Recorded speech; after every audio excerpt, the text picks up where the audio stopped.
지난 시간 이스라엘이 애굽에서 이제 빠져나온 후에 이제 적과 꿀이 흐르는 이제 가나안 땅으로 이제 가는 여정을 시작을 했는데 훨씬 빨리 갈 수 있는 북쪽으로 블레셋 사람의 길로 가지 않고 남쪽으로 광야로 급기야는 바다로 갔습니다. 이스라엘의 뜻이 아닙니다. 모세의 뜻도 아니고요. 하나님께서 그리로 이스라엘을 인도하신 겁니다. 하나님께서 이스라엘을 그쪽으로 밑으로 인도하실 때 방법이 뭐였죠?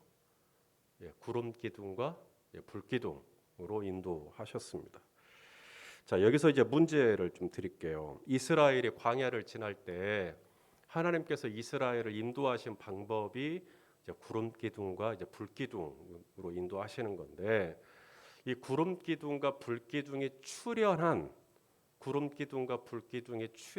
때가 언제였을까요? 자, 1번 출애굽하자마자, 2번 홍해를 건너자마자, 3번 광야에 진입한 후 한 사나흘 지나서. 자, 몇 번이에요? 4번이요? 꼭 이렇게 또 요상하게 또 이상하게. 자, 아닙니다. 4번 없습니다. 1, 2, 3번 중에 고르셔야 됩니다. 1번입니다. 출애굽하자마자, 애굽 나오자마자 곧바로 구름 기둥이 이스라엘을 덮습니다. 그리고 인도하죠. 자, 출애굽기 우리가 지금 14장을 보고 있는데요. 13장에 이미 구름 기둥과 불 기둥이 출현을 합니다. 읽어보시죠. 시작.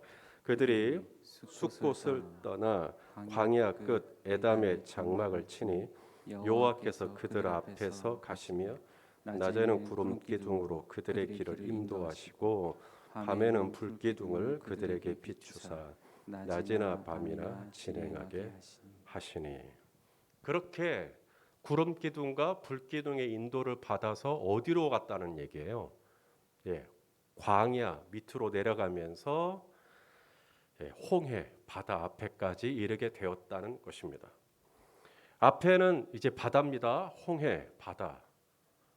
그리고 뒤에는 이제 이스라엘 백성들을 죽이겠다고 달려드는 바로의 병거가 추격해 오고 있습니다.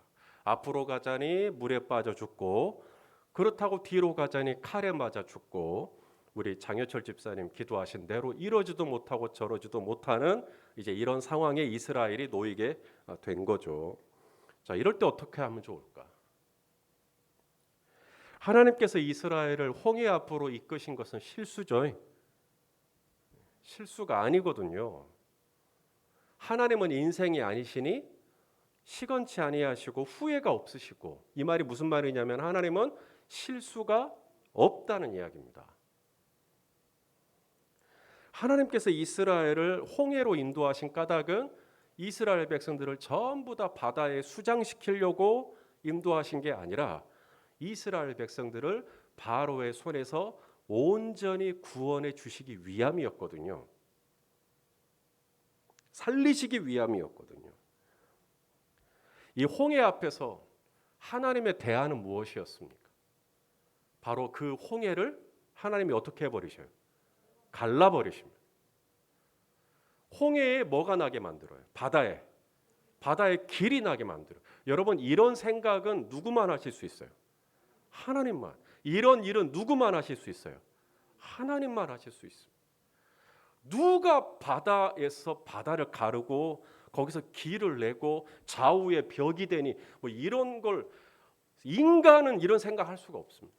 하나님이니까 가능한 거예요. 자, 그런데 문제는 우리인 거죠.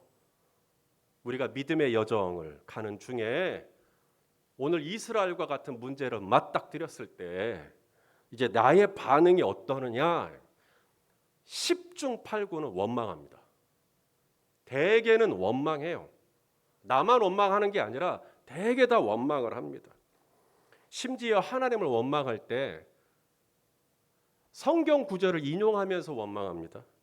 하나님, 감당치 못할 시험 당하면 허락지 아니하신다며요. 나는 감당을 못하겠어요, 이번 시험을. 그런데 왜 이런 시험을 저한테 주시는 거예요?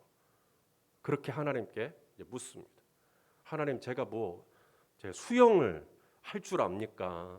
제가 그렇다고 칼을 쓸 줄 압니까?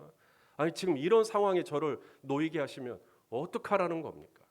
주님은 제가 앉고 일어서는 것도 다 아시고 멀리서도 내 생각을 다 아신다며요. 제가 지금 어떤 형편인지 몰라서 지금 저를 이 홍해 앞으로 인도하신 겁니까? 이런 식으로 하나님의 말씀을 인용하면서까지 하나님께 항변합니다. 사랑하시는 성도 여러분, 하나님께서 오늘 저와 여러분의 삶을 주장하시고 나를 이끌어 길이 보이지 않는 막다른 바닷가로 인도하셨다면 지금 내 육안으로는 길이 보이지 않지만 아무리 주판을 두들기고 계산을 해봐도 길이 보이지 않지만 하나님은 반드시 거기에 내가 살 수 있는 길이 있기에 나를 그리로 인도하셨다는 것을 믿으실 수 있으시겠습니까? 오늘 설교의 포커스는 그겁니다.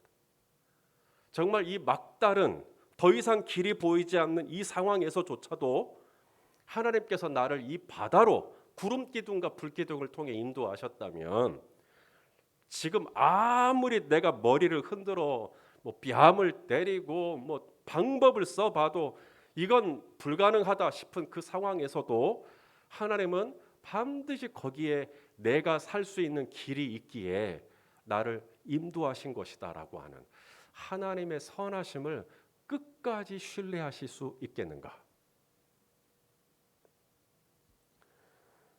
이것이 내 삶에 홍해와 같은 문제를 만났을 때 정말 이 홍해가 갈라지고 바다가 갈라지고 문제가 갈라지기를 바란다면 첫 번째, 홍해를 가르는 첫 번째 원칙, 하나님의 실수 없는 인도하심을 신뢰할 수 있어야 됩니다. 어떤 경우에도 하나님은 선하시고 어떤 경우에도 하나님은 길을 알고 계시고 내 눈으로서는 도저히 내 머리로서는 도저히 보이지 않는 막막하기 그지없는 답답한 상황이지만 하나님은 반드시 이 상황에서도 우리 가정이 살 수 있는 길을, 우리 아들이 살 수 있는 길을, 우리 며느리가 살 수 있는 길을, 내 딸이 살 수 있는 길을, 내 배우자가 살 수 있는 길을 하나님은 다 보고 계신다. 그래서 우리를 이곳으로 인도하신 것이다 라고 하나님을 끝까지 신뢰할 수 있는 믿음, 결론부터 말씀드립니다. 이 믿음이 저와 여러분 안에 있게 되기를 소망합니다. 그게 믿음이에요. CCM 찬양 중에 Waymaker, 길을 만드시는 주님이 길을 만드시는 분이라는 얘기거든요. 이 Waymaker라고 하는 찬양이 있어요. 2009년도인가 나왔던 찬양인데 최근에 굉장히 많이 불려지는 찬양입니다. 이 찬양의 가사가 이거예요. 당신은, 여기서 당신은 하나님입니다. 당신은 여기 우리들 가운데 계시죠. 당신을 경배해요. 당신을 경배해요. 당신은 여기 이곳에서 뭐 하시죠? 일하시죠. 당신을 경배해요. 당신을 경배해요. 길을 만드시는 분, 기적을 일으키시는 분, 약속을 지키시는 분, 어둠 속의 빛, 나의 하나님, 당신은 그런 분이시죠. 보이지 않을 때에도 당신은 일하고 계시죠. 느낄 수 없을 때라도 당신은 일하고 계시죠. 당신은 결코 멈추지 않아 당신은 모든 눈물을 닦으시며 고장난 마음을 고치시죠. 당신은 모든 문제의 정답이세요. 당신은 모든 문제의 정답이세요. 어때요, 가사가? 따라서 합시다. 당신은 모든 문제의 정답이십니다. 당신은 모든 문제의 정답이십니다. 오늘 우리 성도님들이 만난 문제가 있어요. 잠을 잘래야 잘 수가 없는 문제가 있어요. 밥이 내 앞에 있지만 이게 밥 입으로 가는지 코로 가는지 그런 문제가 있어요. 고백하세요. 당신은, 하나님은 모든 문제의 정답이십니다. 홍해 앞에서 이스라엘이 할 일은 뭘까요?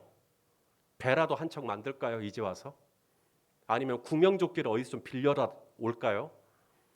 이것도 저것도 아니면 육탄전, 바로의 이 병기와 싸울 육탄전을 준비해야 할까요? 홍해 앞에서 이스라엘 백성들이 할 일은 하나님이 하나님 되심을 지켜보는 것입니다. 하나님께서 반드시 우리 가정에 하나님이 되시는 그 증거를 이번 기회에 보게 될 것이다. 이 믿음을 가지고 하나님을 바라보는 것입니다. 오늘 본문에 보시면 하나님이 이제 막 싸우셔요. 이 바로의 군대와 하나님이 직접 충돌하십니다. 자, 그런데 하나님이 동원하시는 이 바로의 군대와 싸우시기 위하여 하나님이 동원하시는 무기가 우리의 상상을 초월합니다. 제일 먼저 구름 기둥, 구름을 사용하십니다. 구름 기둥을 위치를 바꾸시죠. 앞으로 가고 있던 구름 기둥을 뒤로 백. 그래서 바로의 군대로 하여금 이스라엘을 넘보오지 못하도록 막습니다. 자, 우리 말씀을 통해 읽죠. 19절 20절입니다. 시작. 이스라엘 진 앞에 가던 하나님의 사자가 그들의 뒤로 옮겨가매 구름 기둥도 앞에서 그 뒤로 옮겨 애굽 진과 이스라엘 진 사이에 이르러 서니 저쪽에는 구름과 흑암이 있고 이쪽에는 밤이 밝음으로 밤새도록 저쪽이 이쪽에 가까이 못하였더라. 자, 하나님이 바로의 군대와 싸우시기 위하여 제일 먼저 동원한 무기가 뭐예요? 구름입니다. 구름. 여러분, 구름이 힘이 있어요? 바람 불면 바람 부는 대로 구름이 움직이죠. 그렇게 힘이 없는 구름인데도 하나님이 그 구름 기둥을 쓰시기로 결정하시면 이 구름 기둥이 바로의 병기가 이스라엘에 들어오지 못하도록. 여러분, 바로의 병기가 얼마나 있다 그래요? 1번 300대, 2번 400대, 3번 500대, 4번 600대. 자, 몇 대예요? 1, 2, 3, 4번. 예, 이럴 때는 답이 이제 5번이에요. 모든 병거. 자, 말씀을 통해 확인하죠. 자, 출애굽기 14장 6절 7절 시작. 바로가 곧 그의 병거로 갇히고 그의 백성을 데리고 갈새 선발된 병거 600대와 그 다음에 뭐라고 그래요? 애굽의 모든 병거를 동원하니 지휘관들이 다 거느렸더라. 그러니까 이번에 홍해에 지금 가로막혀서 더 이상 진입을 하지 못하고 있는 이스라엘을 바로가 이번 기회에 그냥 다 죽여야겠다라는 생각을 가지고 거느린 이 군대의 수가 애굽이 보유하고 있는 모든 군사력을 다 거기다 투입시킨 겁니다. 그렇게 막강한 특별 병거가 이스라엘을 죽이겠다고 덤벼드는데도 하나님께서 구름 기둥으로 딱 막으시니까 구름 기둥을 넘을 수 있다 없다? 못 넘어오는 거예요. 하나님께서 딱 막으시니까 진입이 안 되는 거예요.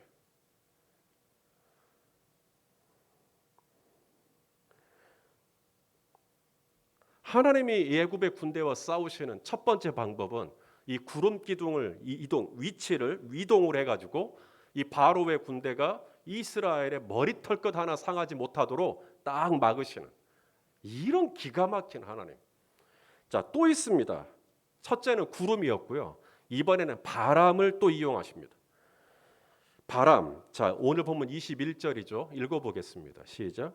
모세가 바다 위로 손을 내밀매 여호와께서 큰 동풍이 밤새도록 바닷물을 물러가게 하시니 물이 갈라져 바다가 마른 땅이 된지라.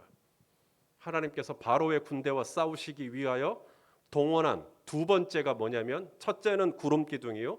둘째가 뭐예요? 바람이었습니다.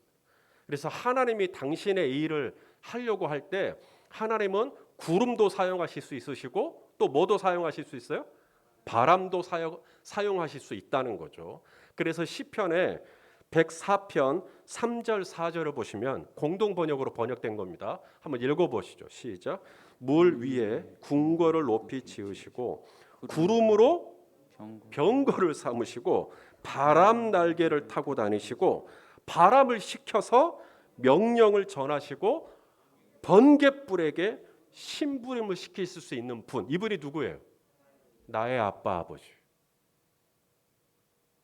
그러니까 이 바로의 군대와 싸울 때 하나님은 내가 없어도 돼요. 내가 굳이 칼을 뽑지 않아도 하나님은 나 없이도 혼자서 넉넉히 바로의 군대와 싸우실 수 있어요. 하나님은 하늘의 구름을 병거로 삼으시고 바람을 날개로 삼으시고 심지어 하늘에서 번갯불, 이 번개. 그래서 오늘 본문에도 보면 불이 또 나와요. 불이 어디서 나오냐면 24절에 나옵니다. 24절도 보시죠. 시작. 새벽에 여호와께서 불과 구름 기둥 가운데서 애굽 군대를 보시고 애굽 군대를 어지럽게 하십니다. 자, 하나님이 이 애굽의 바로의 군사와 싸우시기 위하여 구름을 동원하시고 그다음에 바람을 동원하시고 그다음에 하늘에서 또 불이 떨어지게도 하시고 이런 식으로 하나님이 싸우시는 겁니다. 초자연적으로 싸우시는 것이죠. 이게 끝이 아닙니다. 하나님이 바로의 군대와 싸우시기 위하여 바람도 구름도 불도 사용하시지만 마지막으로 하나가 더 있어요. 뭘까요? 모세입니다. 모세. 하나님이 모세와 함께 또 싸우십니다.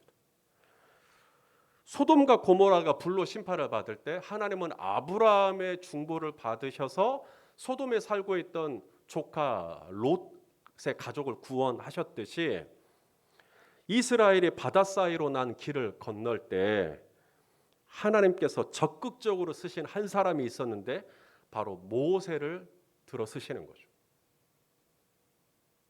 모세를 어떻게 쓰셨나? 하나님께서 모세에게 지팡이를 잡고 손을 바다 위로 내밀어라 이렇게 말씀하셨어요. 자, 우리 15절과 16절 말씀을 우리 읽겠습니다. 시작. 여호와께서 모세에게 이르시되 너는 어찌하여 내게 부르짖느냐? 이스라엘 자손에게 명령하여 앞으로 나아가게 하고 지팡이를 들고 손을 바다 위로 내밀어 그것이 갈라지게 하라. 이스라엘 자손이 바다 가운데서 마른 땅으로 행하리라. 자, 질문. 모세가 손을 내밀지 않아도 바다는 갈라질 수 있다 없다? 모세가 지금 여기 없어요. 없어도 하나님은 그날 바다를 가르실 수 있죠. 나 없이도 얼마든지 가르칠 수 있어요. 그런데 하나님은 계속해서 모세에게 뭘 시키시죠. 그래서 모세가 손을 내밀죠. 그리고 바다가 갈라지죠. 모세는 뭐라고 생각할까요? 야, 이 손에 뭐 있나? 이 손에 뭐가 있어서가 아니죠. 오늘 본문에 보니까 손을 내밀라라고 했는데 손을 내밀 때 뭘 잡고 있어야 돼요? 지팡이를 잡고 손을 내밀어라 라고 말씀하시는 겁니다. 이 지팡이가 뭐죠? 이 지팡이가 모세의 지팡이. 이 지팡이는 1번 모세의 지팡이, 2번 아론의 지팡이, 3번 요수아의 지팡이. 뭐 골라보세요. 이 지팡이 무슨 지팡이에요? 모세 거예요? 아론 거예요? 요수아 거예요? 예? 4번이죠. 이 지팡이는 하나님의 겁니다. 전에는 누구 거였어요? 전에는 모세의 것이었어요. 내 손에 있는 게 뭐냐? 아, 이거 지팡이입니다. 이때까지만 해도 지팡이의 소유권은 모세에게 있었어요. 하지만 하나님께서 지팡이를 땅에 던지라고 말씀하시죠. 그리고 이 지팡이를 들고 내가 너에게 명령하는 역사들을 하라라고 할 때 이 지팡이의 소유권이 바뀝니다. 그래서 더 이상 이 지팡이는 모세의 지팡이가 아니라 성경에 보면 하나님의 지팡이로 바뀌어요. 자, 예전에 읽었던 본문이지만 기억 다시 한번 더듬는 마음으로 출애굽기 4장 20절입니다. 읽어보시죠. 시작. 모세가 그의 아내와 아들들을 나귀에 태우고 애굽으로 돌아가는데 모세가 뭘 잡고 있죠? 모세의 지팡이가 아닙니다. 아론의 지팡이도 아니고 뭐 여호수아도 당연히 아니고 하나님의 지팡이를 손에 잡습니다. 오늘 하나님께서 모세에게 지팡이를 잡고 손을 내밀어라고 말씀하실 때 이 지팡이는 모세의 지팡이가 아닙니다. 여러분의 재주, 여러분의 기술, 여러분의 능력, 여러분의 지혜, 여러분의 외모가 아닙니다. 하나님의 지팡이를 잡고 그 다음에 손을 내밀어라라고 말씀하십니다. 이것은 지팡이만 잡으라는 얘기가 아니죠. 이것은 곧 하나님을 붙들라는 이야기죠. 하나님을 꽉 붙들라는 이야기예요. 그래서 모세가 이걸 알아요. 그래서 나중에 광야를 지날 때 아말렉이 오죠. 아말렉이 갑자기 쳐들어왔을 때 모세가 뭐라 그러냐면 내가 지팡이를 잡고 산 꼭대기에 서리라 라고 하는데 그 지팡이를 자기 거라고 말하지 않아요. 모세가. 자, 모세의 고백을 들어보죠. 출애굽기 17장으로 조금만 점프해서 가겠습니다. 자, 17장 9절 시작. 모세가 여호수아에게 이르되 우리를 위하여 사람들을 택하여 나가서 아말렉과 싸우라. 내일 내가 하나님의 지팡이를 손에 잡고 산 꼭대기에 서리라. 이제는 이 지팡이가 내 게 아니라고 말하죠. 이제는 이 기타 내 기타 아닌 거예요. 이제는 이 성대가 내 성대가 아닌 거예요. 내 손으로 할 수 있는 기술이 내 것이 아닌 거예요. 이제는 이 지팡이가 누구 지팡이가 됐어요? 이제는 하나님이 이 지팡이의 소유가 되는 거예요. 하나님이 내 인생의 주인이 되는 거예요. 하나님이 내 인생의 주인이 되고 나니까 어떤 문제든 이 문제가 갈라지기 시작하는 거죠. 정말로 내가 오늘 만난 이 맞닥뜨리고 있는 이 답답한 이 현실이 정말 홍해가 갈라지듯 바다가 갈라지듯 문제가 어떻게 갈라질 수 있겠는가? 첫째는 하나님의 선하심을 끝까지 신뢰하라는 거예요. 이건 절대로 하나님이 실수해서 나를 이리로 데려온 것도 아니고 하나님이 유독 나를 미워하셔서 나를 이 바다 가운데 인도하신 것도 아니고 하나님은 틀림없는 구름 기둥과 불 기둥으로 나를 이 광야의 길로 홍해 앞으로 인도하셨는데 두 번째가 뭐냐면 내 인생의 주인이 이제는 내가 아니라 하나님의 지팡이를 잡아야 돼. 하나님을 붙들어야 돼. 그랬을 때에 문제가 갈라지는 거예요. 야곱이 만났던 문제가 있죠. 바로 에서와의 화해였어요. 그런데 에서가 무장한 400명의 성인 남자와 함께 야곱을 죽이겠다고 덤벼들고 있는 거예요. 야곱이 그 문제를 맞닥뜨렸을 때 밤새도록 야복강가에서 끙끙 앓으면서 했던 일이 있었죠. 바로 하나님의 천사와 씨름하는 일. 하나님의 천사는 갈라 그러는데 야곱은 못 보내주겠다는 게. 나를 좀 축복해 주셔야 되겠다는 게. 안 그러면 나 죽겠다는 거예요. 그렇게 밤새도록 하나님을 붙잡았던 야곱이 나중에는 이름이 이스라엘로 바뀌게 되죠. 모든 야복강가와 같은 문제든 홍해와 같은 문제든 요단강과 같은 문제든 어떤 문제든 사랑하시는 여러분 기억하십시오. 내 인생의 주인이 내가 아니라 이제는 하나님의 지팡이. 내가 가지고 있는 기타도 이것은 하나님의 기타가 되는 거고 내가 할 수 있는 기술도 이것도 다 하나님의 것이 되는 거고 내 인생의 모든 소유권이 하나님께로 딱 드려졌을 때 하나님이 그 문제에 적극적으로 개입하시기 시작하십니다. 왜냐하면 하나님의 것이 됐으니까. 그래서 지팡이를 잡고 손을 내밀어라 라고 하시는 이 순서가 너무 중요해요. 손만 내민다고 능력이 나타나는 거 아니에요. 하나님을 딱 잡고 하나님을 잡은 상태에서 손을 내밀어야 돼요. 운전을 해도 하나님을 잡고 운전을 하셔야 돼요. 공부를 해도 하나님을 딱 잡고 공부를 하시고 장사 하나를 하려고 해도 하나님을 잡고 내 손을 내밀어라. 하나님을 잡고 그 손으로 나머지 한 손으로 하는 거예요. 그랬을 때 바다가 갈라져요. 그 손을 내밀면 다시 바다가 회복이 되죠. 할렐루야.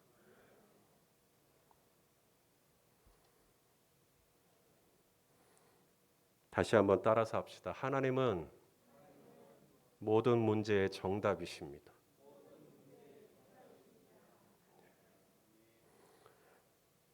도저히 답이 뭔지 모르겠어요. 어떻게 해야 될지 모르겠어요. 화는 나고 짜증은 나는데 이걸 어떻게 풀어야 될지는 모르겠어요. 사랑하시는 여러분, 십자가 앞으로 나와서 그냥 눈 감고 가슴을 치면서 하나님 앞에 이렇게 고백하세요. 하나님, 하나님은 모든 문제의 정답이십니다. 하나님은 내 가정이 어떻게 돼야 될지를 주님은 알고 계십니다. 나는 무지하고 어리석어서 길을 보지 못하지만 하나님은 반드시 이 가운데서도 내 가정을 살릴 수 있는, 내 가정이 살 수 있는 길을 준비해 주신 줄로 믿습니다. 뭐 그 기도만 계속 주구장창 하는 거예요. 반복하고 반복하고 반복. 하나님은 모든 정답을 알고 계십니다.